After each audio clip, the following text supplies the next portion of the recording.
When it's Tuesday in the Woody Hayes Athletic Center and Ryan Day is saying his team is edgy, oh yeah, baby, we're all the way back. Welcome to Snap Judgments. He's Jeremy Birmingham. I am Austin Ward. This is the Austin and Birm Show on 97.1 The Fan, 10 TV Plus, and anywhere that you want to download podcasts. And even the places you don't. True. We're back. Ohio State, Texas, one day closer. Game week press conference with the Ohio State coach. He's all the way back to game mode. It's funny because that term, edgy, has been used by Ryan Day to describe this team since the spring. And I don't know what that means at this point. Does it mean that we're going to see guys flying around, hitting people late? Does it mean we're going to see guys that are We didn't say reckless. I'm just saying, I don't know what edgy means. You find the edge, but you don't go past it. I'm afraid that when you have a bunch of guys who are waiting their turn to play and a bunch of Caden Curry type mindsets on your team, those are the guys that don't see the line and stop. So I'm excited for it. So let me say that, because any sort of excitement would be welcome after what has to be the most boring Ryan Day press conference in the history of Ryan Day press conferences, leading up to a game against number 1 ranked Texas in the Horseshoe. That dude who is traditionally, and I know people think, we're homers or whatever, Ryan Day traditionally is very, very insightful and thorough in press conferences. And today it was like, we got to get this moving. And I don't want to say squaddle. Well, maybe we need to look in the mirror, Berm. We asked the first 2 questions, and you asked about NIL, and I asked about kickers and punters. Well, so maybe we set a bad tone. That's not on him. It's possible. There are things that, that was in our control. When you have limited opportunities to get questions asked to the coach, you have to ask the things that you're interested about. And here we are. It's September 1st next week, and Ohio State is 3 months from signing day. It has the number 9 ranked class in the country, and everyone in this building is saying they're pivoting here and they're doing more things here and they're trying to get flexible with the collectives. And I'm like, so what does that mean? And no one ever wants to answer any questions. That's the problem. Yeah, well, but definitely not. I guess it's not a problem. Definitely not during Texas week either. But yeah, I was waiting to ask that question. I've never been called first. So, I figured that'd be a 20th question of the day. And I was going to lead into it with I can ask you about going to the dentist, or I can ask you about NIL. Which would you prefer? Because, so I didn't get a chance to really open up the relaxation button. Yeah, I bet that Ryan Day did not schedule a dentist appointment for the week of the Texas game Probably either. Not. To get back somewhat on track here. Sure. Yeah. When we talked about this edginess and you brought up maybe penalties and going to the edge and beyond, Ryan Day mentioned that about what happened in the Texas game in the Cotton Bowl, that the question was about Jeremiah Smith and the number of touches. And Ryan Day circled it back to, we got behind the chains a little bit. We had some penalties and some self-inflicted errors that may have impacted the numbers and the total there. So maybe they're connected. The same thing. That was a veteran team that was guilty of some of those, and this is a largely inexperienced, at least in terms of full-time prominent roles, primarily on defense. Offensively, you got a new quarterback. You're going to have some new first-time starters. So I guess on both sides of the football that applies, but he did tie those things indirectly together. Anything that throws you off track in this sort of game is going to be something that it is potentially the reason you lose, because this is a toss-up. This is a talent-equated game. This is whatever you want to call it. It's a matchup game, however you want to phrase it. But those are the things that matter. Ohio State nearly lost the game to Texas because of stupid penalties. Dravion Henderson's penalty, when the Buckeyes were this close to really, I think, stretching out to a 2-score lead in the early part of the game and putting it in a difficult spot for Texas. And Ohio State shot themselves in the foot. So when you have a young team, and young from a experience standpoint, not necessarily an age standpoint, you have to figure out how to control those emotions and how to not let that get the best of you on Saturday. And, Ryan Day is talking about the energy he wants from the crowd and the way he wants, there's going to be an opportunity, I think, for a guy to get a little loose. That's all. Which just got to play through play through the echo of the whistle, and then that's it. That's it. No more after that. Let's go down the list. Okay, obviously, this is a weird press conference, as we said, because, number one, there's not a lot of question marks about this team. So you did ask about special teams. Let's just start there. Jaden Fielding is the starting kicker for Ohio State. And Joe McGuire, who I thought this would probably be the case. The consistency. Nick McClarty did get his black stripe off during training camp, but I think it's still a matter of finding that consistency so Ohio State knows what it can get from Joe McGuire. It's there's not a lot of variance. Yeah, I'm curious, and this is, again, in a situation like today's press conference at Ohio State, number 1 team in the country versus number 2 or number 3, depending on who you ask. There's a lot more media here than normal, like from around the way, so we didn't get to do a lot of follow-up stuff. I'm curious if Nick McClarty has a role in this game. If Ohio State's punting from its 15, I would say especially not in that case. He's the guy that has if you don't know where it's going to go. Yeah, but maybe they do now. Maybe they feel more comfortable now. If they did, he would be the starting punter you for think? this team. You know, even though that Joe's been the guy. I think they'd just be like, Joe, you're on the bench. Nick's our guy. Maybe I'm wrong.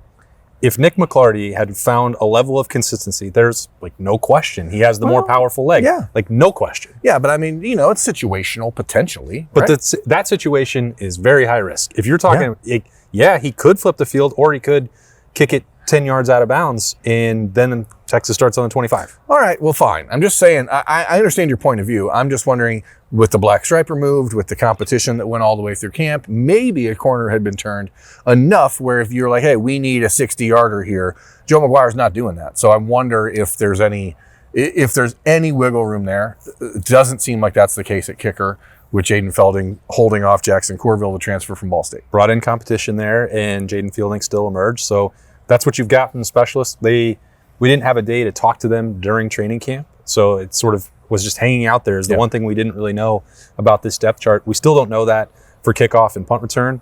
I don't know that it makes a great deal of difference on kickoff return. I don't think that is a very high priority for Ohio State, nor does it need to be. Punt return, I think, is probably going to be similar to the way Ohio State managed it a year ago. They don't want that to be a full-time role for Caleb Downs. I don't think it's going to be a full-time role for Brandon Ennis. They might get one return here, one return there. Maybe Mylan Graham fits into that. I don't know who else would be in that mix, Berm, but it's probably going to be a collective effort. Yeah, and again, that's just one of those things where the goal is to just catch it. So whoever is in a position to go out there and catch the ball without having to worry about the guy dropping it over and over, which has not always been a given at Ohio State in the last handful of years at the punt return. There were more questions about Arch Manning than there were Julian Sayin. Let's start with that. But did you glean anything new out of the Julian Sayin conversation when Ryan Day was asked about him, now 1 week removed from being named the starter? Yeah, I think that what Ryan Day was hoping to get, not just in terms of installing a game plan and preparing for Texas, when you name Julian Sayin at that point, or any of the previous quarterback competitions that Ryan Day has had, and you get 2 weeks to turn into the future and game one and get things rolling, you're hoping that allows for better preparation and maybe some confidence in vocal leadership to emerge. I don't think it's by coincidence that before the job was decided and now after, that is still where Ryan Day is looking at it. In terms of playing the quarterback position, everyone knows that Julian Sayin can do that. Yeah. The arm talent, the accuracy, the quick release, the things that we've talked about over and over. Steve Sarkisian is out here pumping up Julian Sayin's athleticism and ability to use his legs. Everything that has been talked about in this building is command of the huddle, communication, leading in the locker room. And you don't really know until you're going to get to Saturday at noon. But it does feel like he is on the track that Ryan Day wanted. He's getting what he wanted out of making that move and making that announcement at the time that he did. Now we'll see what that means for the rest of this week. Because later on Tuesday, when they're out here, said there's going to be a lot more good on good than they might normally do. This is going to be Tuesday's the day, right? Bloody Tuesday. But even on Bloody Tuesday, that doesn't always mean you're going to do a ton of one-on-one stuff, ones versus ones during one-on-ones. But that Ryan Day made a point to say that's going to happen today. So that's continue. Like you have to make sure that Julian Sayin is ready for the challenge because he's never faced one like he's going to on Saturday. Yeah, and if you're a coach and you wonder, like, do I have to push my guys all the way 3 days before the first game of the year in the Super Bowl? Like, if you watched any of Iowa State and Kansas State on Saturday, you go, this is why we need to push our guys, because the game speeds up in a way that is much, much different than practice. Isaiah West got a mention from Ryan Day today. First time that's happened as a running back that is, he said, has shown us some things or flashed in the last couple of weeks. He's getting healthy. And I'm going to tell you, from a recruiting standpoint, when it came to Isaiah West versus Bo Jackson, there's a pretty large contingent of people in this building who felt like Isaiah West was the best running back in the class of 2025. Bo Jackson's emergence has certainly been a surprise to people who weren't aware of him. But now you're starting to see Isaiah West get that push as well. Not going to play this week. Nothing about wide receivers. Nothing about tight ends. Offensive line. Philip Daniels. What did is you the think? right tackle? What did you think about that? About that? Yeah, About the running back stuff? the right tackle. I mean, I think it seemed pretty clear that Ryan Day, again, does not want to say anything, but it seemed, he said, Philip's going to play. And then he said, how much we rotate. He said Philip Daniels is going to play a lot, I believe. I'll double check the. Yeah, I'm of the mindset that he is the starting right tackle heading into the game on Saturday. Yeah. The question of how much they're going to rotate is going to be, does he go out there and struggle early, and that forces them to bring in Ethan Anianwa and play some things around? I guess at this point, you have to look at it almost as if the job is Philip Daniels unless he loses it. Well, that's true, true for everyone. Yeah, but I mean, it's going to take more for Austin Saraville to lose a job than Philip Daniels in this instance, probably. The body of work is larger. So it seems like that's a done deal. Defensive tackle, Ryan Day, another interesting way of describing the unit. Again, we all know Caden McDonald, Edric Houston, and Will Smith, who Ryan Day, in an attempt to not name the third defensive tackle, immediately named Will Smith as he mentioned Caden McDonald and Edric Houston, and then Will Smith, and then there was a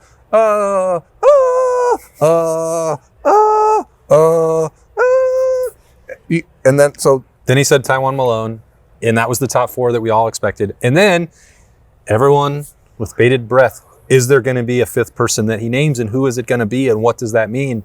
And Jarquez Carter was brought up again. Yeah. That has happened with teammates. That happened with Larry Johnson. That has happened with Ryan Day. That has happened with Matt Patricia. I think you mentioned it over the summer, and I was still at that point like, I don't know. Like, you're close to the football. Coaching cliches invade your brain. Can he really help this team? And like, it's happening over and over. And there's no point of blowing smoke. They're playing Texas on Saturday. Yep. We're going to know if he's ready for that or not. But he is the name that comes up over and over. And that may be partially because we've seen Jason Moore dealing with injuries throughout camp, or at least wearing a walking boot. And somebody else is going to have to do it. Whether that's against Texas, can you get away with it with just the top four? Maybe, maybe not. I don't know. Depends on how many. If Bobby Carpenter's game plan of getting 3 and outs in the first half comes through, maybe you don't have to find out right away. But this has happened too frequently to be a mistake. Yeah.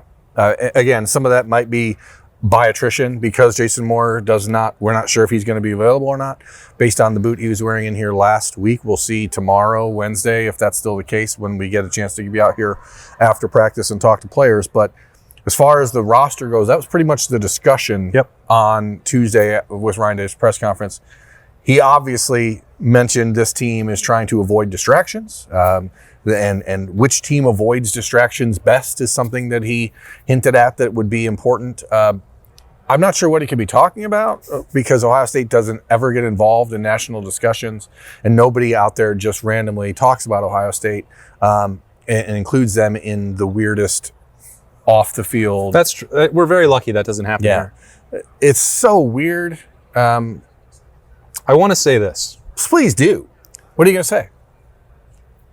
What other choice?